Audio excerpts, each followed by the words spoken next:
बनाई। उसमें से सबसे पहले उन्होंने आपके कार के घंटों का निर्धारण किया, क्योंकि आपके कार के घंटे 12 घंटे से अधिक ड्यूटी आपसे ली जाती थी। किंतु बाबा साहब डॉक्टर अम्बेडकर कानून मंत्री रहने के दौरान और श्रम मंत्री रहने के दौरान उन्होंने आपके कार के घंटे 8 घंटे निर्धारण किए और रविवार का साप्ताहिक अवकाश भी निर्धारण किए। यह हमारे लिए एक बहुत बड़ी चुनौती थी, क्योंकि हम लोग बंधुआ मजदूर थे। इस देश की रूढ़वादी मानसिकता के लोगों ने कुछ विशेष वर्गों को पददलित बनाया और उनको कमजोर बनाया और गुलाम बनाने के लिए उनको पीढ़ी दर पीढ़ी कर्ज दे करके उनके बच्चों को गुलाम बनाए रखने का जमींदारी शासन प्रणाली लागू की। जब इस देश के अंदर आजादी मिली तो आजादी मिलने के बाद देशी रियासतों को खत्म करने का काम किया और उन देशी रियासतों को खत्म करने के लिए बाबा साहब डॉक्टर अम्बेडकर ने बाद में शेतकारी कानून लाया। शेतकारी मराठी भाषा का शब्द है जिसमें उसको बोलते हैं खेत। खेत में बंधुआ मजदूरी होती थी, क्योंकि कुछ लोगों के पास जमीनें नहीं थी। आप लोगों ने जो ये कार्यक्रम किया, आपके अध्यक्ष जी कौशल किशोर आदित्य जी के नेतृत्व में जो चल रहा है, मुझे लग रहा है कि आदित्य जी बहुत साहसी आदमी हैं और आप लोग भी साहस के साथ मैदान में जुटे हैं।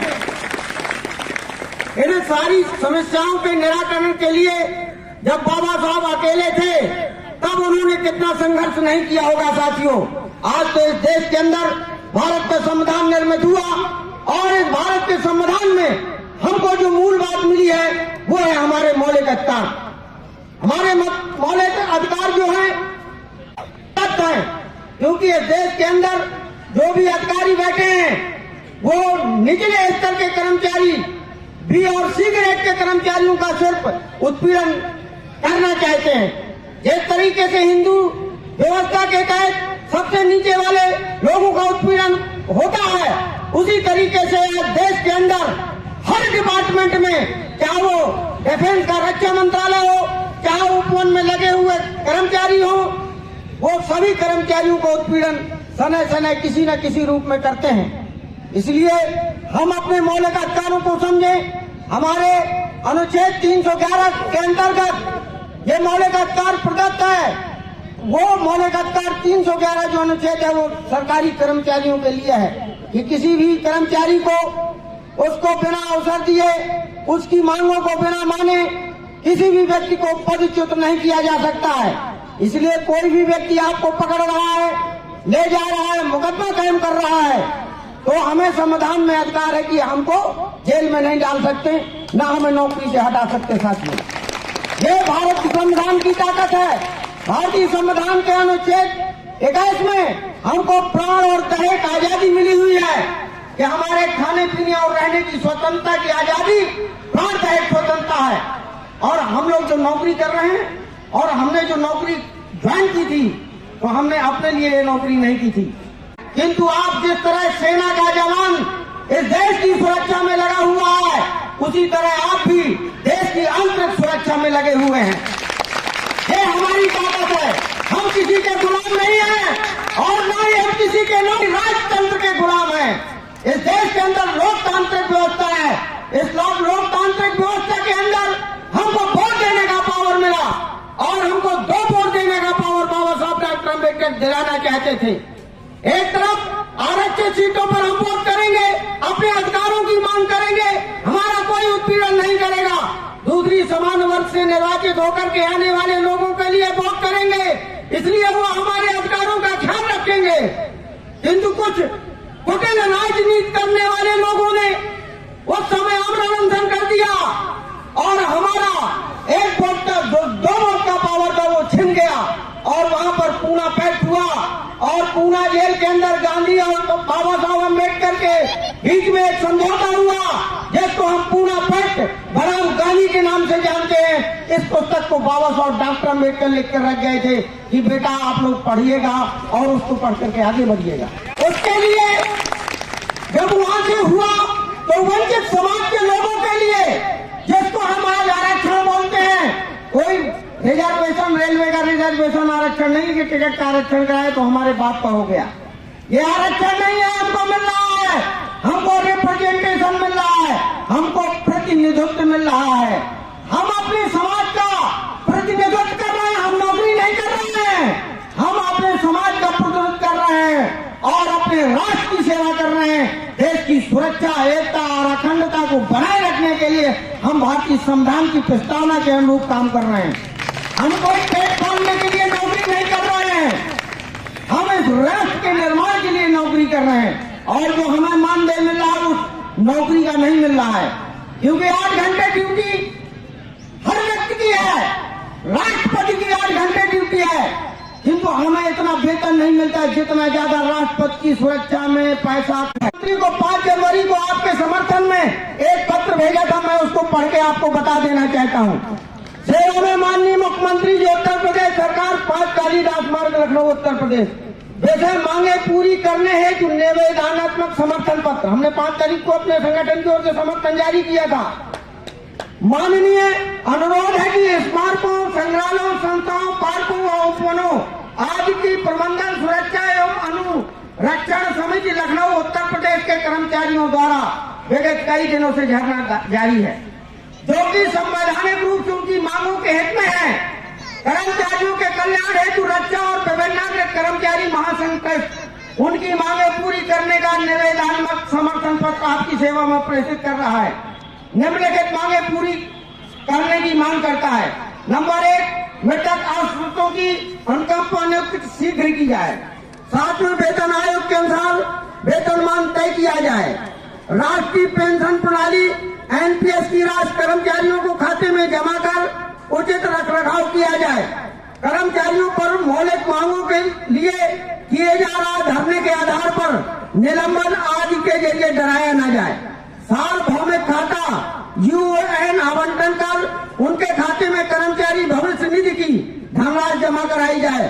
अतः उपरोक्त मांगों को मानते हुए सरकार मानवीय दृष्टिकोण अपनाते हुए मजदूरों की मांगों को पूरा करने का कष्ट करें। भौजी सियाराम, राष्ट्रीय संयोजक और ट्रस्टी। हमने 5 तारीख को आपके समर्थन में पत्र जारी किया था, किंतु इस देश का मीडिया आपका साथ नहीं दे सकता है, क्योंकि वो भी पूंजीपत लोग हैं और वो गरीबों से कोई वो नहीं रखते, मेलजोल नहीं रखते हैं। इसी तरह कोई भी और अन्य समय न ही मेनमन भेजे कमेटी की मीटिंग बुलाई गई, क्योंकि मैं उससे आपका वेतन बढ़ रहा है।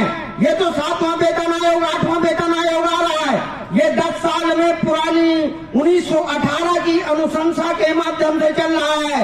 1918 से अभी तक कोई मिनिमम वेजेज कमेटी की बैठकें नहीं बुलाई गई हैं और न ही वेतन निर्धारण का किया गया है। ये रहता है और रक्षा और विभिन्न नागरिक कर्मचारी महासंघ का कि देश का एक काम करने वाला, झाड़ू लगाने वाले से लगा करके राष्ट्रपति तक सभी 8 घंटे काम करके वेतन लेते हैं। सबका वेतन समान होना चाहिए, तो समान वेतन की मांग करते हैं। चाहे आईएएस से नीचे स्तर पर सबको समान वेतन मिलना चाहिए, सबको समान प्रकार के आवास मिलने चाहिए। और ये ऊंच नीच की खाई इसीलिए पैदा हो रही है कि हम चतुर श्रेणी कर्मचारी हैं। तो आप लोग देश के निर्माण के लिए क्यों नहीं काम करते हो? भ्रष्टाचार क्यों करते हो? इसलिए आप लोग संगठन में शक्ति होती है, आप संगठित रहिए। हम आपके समर्थन में कानपुर में भी धरना जारी करने जा रहे हैं और जारी करेंगे आपके समर्थन में, और राष्ट्रपति प्रधानमंत्री को ज्ञापन देंगे। जरूरत पड़ेगी तो अमर अनशन भी करेंगे हम कानपुर के अंदर। ये हम वादा करते हैं आप सभी को कि आपको न्याय मिलना चाहिए और हम आपको न्याय दिलाने के लिए तत्पर हैं और हमारा संगठन तन मन धन के साथ आपके न्याय के लिए समर्थन में रहेगा। यहाँ पर हमारे पत्रकार बंधु उपस्थित हैं जो आप न्यूज़पेपर पढ़ रहे थे। यह न्यूज़पेपर बाबा साहब डॉक्टर अम्बेडकर के विचारों और उनके संविधान में दिए गए प्रदत्त अधिकारों के प्रचार प्रसार के लिए प्रकाशित होता है। और ये यहाँ पर उपस्थित है हमारी महिला, ये स्वयं संपादक हैं उसकी और संचालन करती हैं। पूरे देश के लिए और एडवोकेट हैं। और हमारे पत्रकार महोदय सुनील कुमार जी जो लखनऊ और आसपास के एरिया को देखते हैं, इन्हीं लोगों के माध्यम से हमें जानकारी मिलती है, तब हम उन एरिया में पहुंचते हैं जहां हम अपने भाइयों का, पीड़ित लोगों का समर्थन कर सकें। इसलिए और काका जी आए थे आपके समर्थन में, उनका न्यूज जा रही है, ज्यादा से ज्यादा इसको सब्सक्राइब करना है, ज्यादा से ज्यादा लोगों को शेयर करना है। उसकी वजह से जितना ज्यादा शेयर करोगे लोगों के बीच में जाएगा, कोई ना कोई हमारे जैसा समर्थनकारी आपके लिए कहीं ना कहीं किसी न किसी जिले में काम करेगा। हमारा उद्देश्य रहता है कि हम जब राष्ट्र निर्माण के लिए काम करते हैं तो हमारे भाई लोग किसी भी जिले में हैं, जिस जिले के हम रहने वाले हैं उस जिले में वो भी 10 लोग बैठ सकते हैं। पैनल लगाकर बाकायदे परमिशन ले, जिला अधिकारी को पहले से ज्ञापन दे कि उनकी मांगे मानी नहीं जा रही है स्मारक कर्मचारियों को। इसलिए हम दिनांक 21 से धरना प्रारंभ कर, हर जिले में धरना हो जाना चाहिए साथियों। और सरकार जनता से है, सरकार हमारे वोट से बनती है। न्याय समानता अधिकार की लड़ाई बहुजन समाज के लोगों ने बड़ी मजबूती से लड़ी और आज तो हमारे बीच में मुझे कहते हुए बड़ी प्रसन्नता हो रही है कि आज मुझे अपने कर्मचारी भाइयों के बीच में आने का सौभाग्य प्राप्त हुआ। उनकी लड़ाई लड़ने के लिए मैं अपना समय निकाला और मैं अपने आप को बड़ा गौरवशाली समझ रहा हूं कि आज हमारे बहुजन समाज का कर्मचारी संघ भी इकट्ठा होने लगा है। तो इसका मतलब आपकी उन्नति को कोई नहीं रोक सकता, बहुजन समाज के लोगों कोई नहीं रोक पाएगा आपको। तो इसलिए जय भीम का नारा इतनी बुलंद आवाज में लगा दीजिए जिससे कि जो हमारी जितनी भी मांगे हैं उनको पता लग जाए कि अगर मांगे पूरी नहीं हुई तो सिस्टम ये कर्मचारी लोग बंद कर देंगे। जय भीम, जय भीम, जय भीम, जय भीम। भारतीय संविधान जिंदाबाद, भारतीय संविधान जिंदाबाद। सम्मानित यहाँ स्मारकों के कर्मचारीगण और नेतृत्व कर रहे हमारे अध्यक्ष जी और भीम आर्मी जय भीम संगठन के आए हुए प्रदेश अध्यक्ष जी, प्रभारी जी, समस्त कार्यकर्ता, मेरी माताओं बहनों, सरकार का काम यही है कभी किसी प्रकार से हमारा अधिकारों को छीना जाना, कभी किसी प्रकार से, लेकिन जिस प्रकार से आंदोलन बड़ी मजबूती से आगे बढ़ रहा है, मैं आपका भाई आपसे आश्वासन देकर जा रहा हूं और इन मांगों को जो हमारे पैनल ने जो मांगे रखी हैं, पुनरीक्षित वेतमान 5200 से लेकर 20,200, ग्रेड पे 1800 दिया जाए, एनपीएस खाता खोला जाए, मृतक आश्रितों को अनुकंपा नियुक्ति की जाए, चिकित्सा का लाभ दिया जाए, स्थायीकरण किया जाए, 7वें वेतन मान का लाभ दिया जाए, एसीपी का लाभ दिया जाए, कर्मचारियों पर एफआईआर, निलंबन, वेतन काटे जाने जैसी कार्रवाई वापस ली जाए, दीपावली का बोनस दिया जाए, ग्रेड पे 1400 से कर्मचारियों के वेतन में वृद्धि 2023 जुलाई माह में प्रतिबंध कर दी गई है, उसको भी वापस किया जाए। सम्मानित कर्मचारियों, भीम आर्मी जय भीम संगठन आपसे ये वादा करके जा रही है और जो हम कहते हैं वो करते हैं कि इस लड़ाई के में हम लोग आपके साथ में कंधे से कंधा मिलाकर खड़े हैं और ये भी वादा करते हैं कि इस काम योजना को हम सफल बनाने का काम करेंगे। जब तक आप कहेंगे कि यही बैठना है, यही डटना है, आपको न्याय दिलाने के लिए, आपके अधिकारों के लिए, भीम आर्मी जय भीम संगठन जो कहता है वो करता है। यहां से नहीं जाएंगे, आपका साथ रहेंगे और इस आंदोलन को अगर आप कहेंगे कि देशव्यापी बनाना है तो आपका आदेश सर माथों पर लेकर इस आंदोलन को देशव्यापी बनाना भी भीम आर्मी संगठन जानता है, लड़ा जाएगा। तो इसलिए साथियों, किसी प्रकार से मेरे भाइयों को, बहनों को, कर्मचारियों को कमजोर समझने की आवश्यकता नहीं है। हमारा पूरा समर्थन भीम आर्मी जय भीम संगठन की तरफ से आपको पूरा समर्थन है। इस लड़ाई को लड़िए, जब जब आप लोग पुकारेंगे आपके बीच में आने का काम करेंगे। जय भीम, जय संविधान।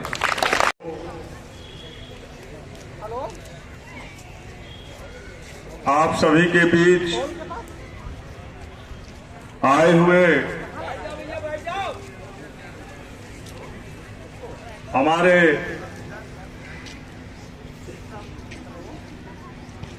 माननीय मंजीत सिंह नौटियाल जी, राष्ट्रीय अध्यक्ष भीम आर्मी,